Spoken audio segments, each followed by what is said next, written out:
ఎంపీగా ఓడిపోయిన తర్వాత మళ్ళీ ఎమ్మెల్సీగా అవకాశం దక్కించుకుంది. ఆ తెలంగాణ జాగృతి అనే సంస్థ ఆర్గనైజేషన్ ని నిర్వహించినప్పటికీ కేవలం టిఆర్ఎస్ అండదండలు ఉండడం వల్లనే ఇంత పాపులారిటీ వచ్చింది, ఇంత ప్రాధాన్యత వచ్చింది. కాబట్టి దాన్ని మర్చిపోయి ఆమెకు సమ ప్రాధాన్యత రావాలనేటువంటి అక్కస్తోనా లేదా ఈ ఇతరత్ర రైట్స్ కొరకు పోరాడుతున్న పక్కన పెడితే ఇలాంటి పార్టీ ప్రతిష్టకు అంటే పార్టీ ఒక రకంగా క్రైసిస్ లో ఉందని చెప్పి ఒక ఆవేదన ఉన్నటువంటి సమయంలో, సంక్షోభంలో పార్టీ ఉందని చెప్పి ఆవేదనతో ఉన్నటువంటి సమయంలో కవిత ఒక మరింత ఆజ్యం పోసింది ప్రతిపక్ష పార్టీలకి, అంటే ఇతర పార్టీలకు. ఒకవైపు అధికారంలో ఉన్నటువంటి కేంద్రంలో అధికారంలో ఉన్న పార్టీకి, రాష్ట్రంలో అధికారంలో ఉన్నటువంటి పార్టీకి అనుకూలంగా పవనాలు వేసే విధంగా ఈమె వ్యవహార శైలి ఉంది. కాబట్టి మనకి రాజకీయంగా మరింత నష్టం జరిగేటువంటి అవకాశం ఉంది, ప్రమాదం ఉంది. ఎందుకంటే ఒకవైపు లోకల్ బాడీస్ ఎలక్షన్స్ కొరకు సిద్ధమవుతున్నటువంటి పరిస్థితి, పార్టీని పూర్తిగా డిఫెన్స్ లో పడేసేటువంటి పరిస్థితి.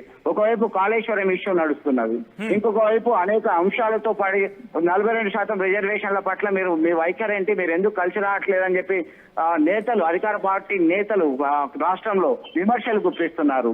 అనేక అంశాలకు ముందుకు వచ్చినటువంటి పరిస్థితి. మరొక వైపు కేటీఆర్ వ్యవహార శైలికి సంబంధించి ఆరోపణలు వస్తున్నాయి.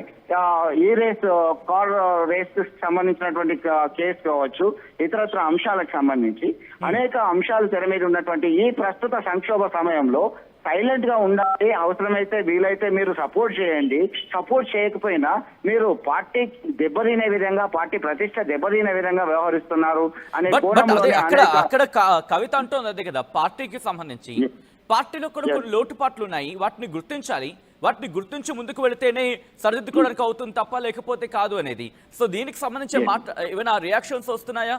ఎందుకంటే పార్టీ నుంచి సస్పెండ్ అయిపోయినప్పటికీ కూడా ఈ అంశం చర్చలోకి అయితే ఉంది. సో దీనికి సంబంధించి అక్కడ నేతలే ఉంటున్నారు.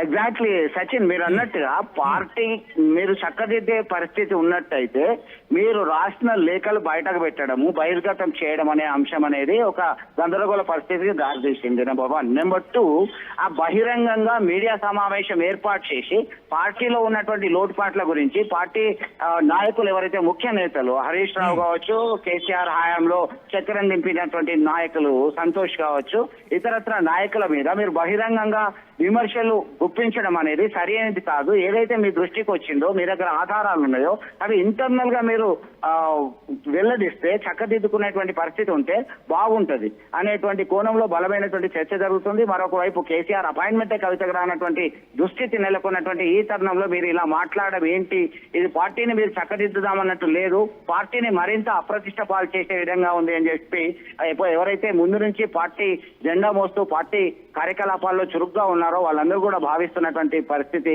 నిన్న మొన్నటి వరకు అంటే బహిరంగంగా చెప్పలేకపోయారు, ఎందుకంటే పార్టీలో షీ వాజ్ అ పార్ట్, కవిత అందులో భాగంగా ఉంది కాబట్టి ఆమెకు వ్యతిరేకంగా ఏం చెప్పలేము అని అన్నారు. ఇప్పుడు కాస్త బహిరంగంగానే విమర్శలు గుప్పిస్తున్నటువంటి పరిస్థితి, అందులో భాగంగానే హెచ్చరికలు జారీ చేస్తున్నారు.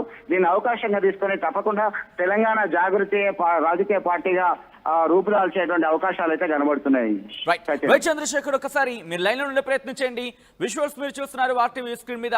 ఇటు కోరుట్లతో పాటు హుస్నాబాద్ ఈ ప్రాంతాలు, కరీంనగర్ కి సంబంధించిన ప్రాంతాల్లో ప్రస్తుతం అక్కడ party office, BRS party office లో కవిత ఫ్లెక్సీని చించేస్తున్నారు, కవిత ఫ్లెక్సీని తొలగిస్తున్నారు. దాంతోపాటు విజువల్స్ మీరు చూస్తున్నారు. పూర్తిగా ఆ ఫోటోను అక్కడి నుంచి తొలగిస్తున్న పరిస్థితి ఉంది. ఆ ఫ్లెక్సీస్ ని అక్కడి నుంచి తీసుకువెళ్ళి అంటే పూర్తిగా అంటే కవిత ఆనవాళ్ళు ఎక్కడా లేకుండా పార్టీ ఆఫీస్కి సంబంధించి ఇప్పటికీ ఎటువంటి సిచ్యువేషన్ ఉందో చూస్తున్నాం. అది కోరుట్ల కావచ్చు, హుస్నాబాద్ కావచ్చు, మరికొన్ని ప్రాంతాలు అయితే ఏకంగా దహనాలు అంటే ఫ్లెక్సీ దహనాన్ని చేసేస్తున్నారు ఏకంగా.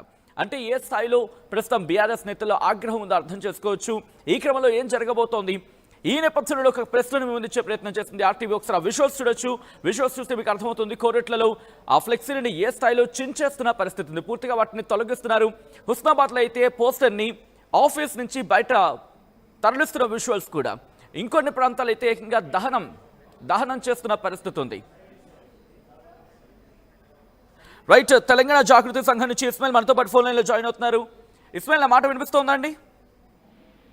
చెప్పండి. మనకి ఇస్మాయిల్, ప్రస్తుతం కోరుట్ల కావచ్చు, హుస్నాబాద్ కావచ్చు, ఇటు కవిత ఆనవాళ్ళు లేకుండా ఇటు ఫ్లెక్సీలను తొలగిస్తున్నారు, దాంతోపాటు పోస్టర్లను చించేస్తున్నారు. నిజంగా కవిత బీఆర్ఎస్ కి పూర్తిగా దూరం అవ్వాలనుకుని కామెంట్స్ చేశారా? ఒకటి మాత్రం నిజం, వాళ్ళు కవితక్క ఆనవాళ్ళు లేకుండా ఎవరైనా చేయాలనుకున్న ఆలోచన చేసిన భవిష్యత్తులో వాళ్ళకు తగిన గుణపాఠం ప్రజల నుంచి ఉంటది. ఆనవాళ్ళు లేకుండా చేసేటటువంటి అంటే ఆనవాళ్ళు లేకుండా చేద్దామనే అక్కడ తాపత్రయమా లేకపోతే చేస్తున్నారని అంశం ఏమైనా ఉందా?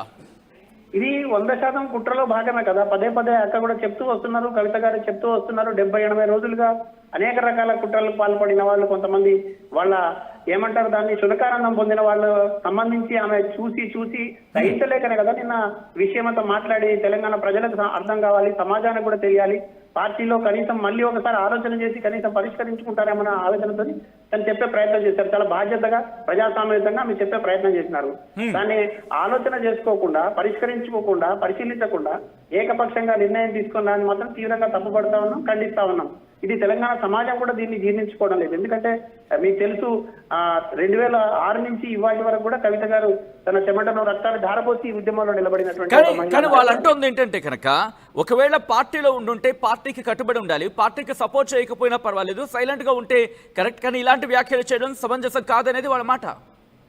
అంటే ఇప్పుడు చాలా క్లియర్ గా చెప్పదలుచుకున్నా, పార్టీని పరిరక్షించుకోవాలనుకోవడం ఆమె చేసిన తప్ప, పార్టీని సరైన దారిలో పెట్టడం కోసం సూచనలు చేయడం, సహేతుకమైన సలహాలు ఇవ్వడం ఆమె చేసిన తప్ప, అధినాయకుడికి తెలియకుండా కొన్ని కుట్రలు జరుగుతున్న విషయం అధినాయకుడి దాకా చేరడం కోసం ఒక బాధ్యత కలిగినటువంటి నాయకురాలుగా ఆమె చేయడం తప్ప, తర్వాత అధినాయకుడి మీద రోజు ఒక రకమైన ఆరోపణలు వస్తూ ఉంటే దాన్ని తిప్పికొట్టడంలో విఫలమవుతున్నారు, కుట్రదారులు దాని వెనక ఉన్నారని చెప్పడం తప్ప, తర్వాత ప్రజలకు ఏదైతే బలమైన ఆకాంక్ష ఉందో ఈ పార్టీ బతకాలని కోరుకుంటుందో దానికి అనుగుణంగా నిరసనలు, ధర్నాలు చేయడం, తర్వాత ఇక్కడ ఉన్నటువంటి ప్రభుత్వం కక్షపూరితంగా వ్యవహరిస్తున్న తీరును వ్యతిరేకిస్తూ సస్పెన్షన్ లెటర్ లో పార్టీ వ్యతిరేక కార్యక్రమాలకు పాల్పడుతున్నారనే కదా మెన్షన్ చేశారు. నేను అదే ప్రశ్నిస్తున్నా. పార్టీకి వ్యతిరేక కార్యక్రమాలు అంటే 42% రిజర్వేషన్ కావాలని ఇక్కడ ఉన్నటువంటి మెజారిటీ బీసీలు కోరుకున్న అంశాన్ని బలంగా తీసుకొని ఉద్యమించడం ఇది పార్టీకి వ్యతిరేకం అవుతుందా?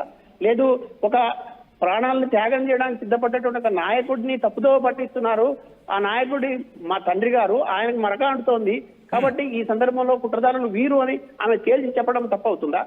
బట్ వాళ్ళంటున్న పాయింట్, స్ట్రైట్ పాయింట్ ఒకటి, కాళేశ్వరం విషయంలో ఇటు ప్రభుత్వంపై మీద పోరాటం వ్యక్తం చేస్తున్నాం, అక్కడ అన్యాయం జరగలేదు, అక్కడ అక్రమాలు జరగదని చెప్పి మేము మాట్లాడుతూ ఉంటే దాన్ని నీరుగార్చేలా, ప్రభుత్వానికి మద్దతు పలికేలా కవిత వ్యాఖ్యలు ఉన్నాయి. పూర్తిగా పార్టీ ప్రతిష్టను దిగజార్చే ప్రయత్నం జరిగింది అని అర్థం వచ్చేలా అక్కడ వాళ్ళు ఆ పాయింట్ ని హైలైట్ చేస్తున్నారు. ఇక్కడ విడ్డూరం ఏమిటంటే గతంలో కేసీఆర్ గారి వెంట ఉండి కేసీఆర్ గారికి వెన్నుపోటు పొడిచిన సందర్భం ఉంది అనే వ్యక్తులే ఎవరైతే ఉన్నారో వాళ్లే కాంట్రాక్టర్లతో కుమ్మక్కై, అధికారులతో కుమ్మక్కై, ఇప్పుడున్నటువంటి ప్రభుత్వంతో కూడా కుమ్మక్కై ఉన్నారనే విషయాన్ని కూడా బయట పెడుతున్న సందర్భంలో కొంతమంది పైన మళ్ళీ వాళ్ళేదో ఇంట్లో ఎలకలు ఉన్నాయని ఇంటిని తగలబెట్టుకునేలాగా పార్టీ వ్యవహరిస్తే ఎట్లా?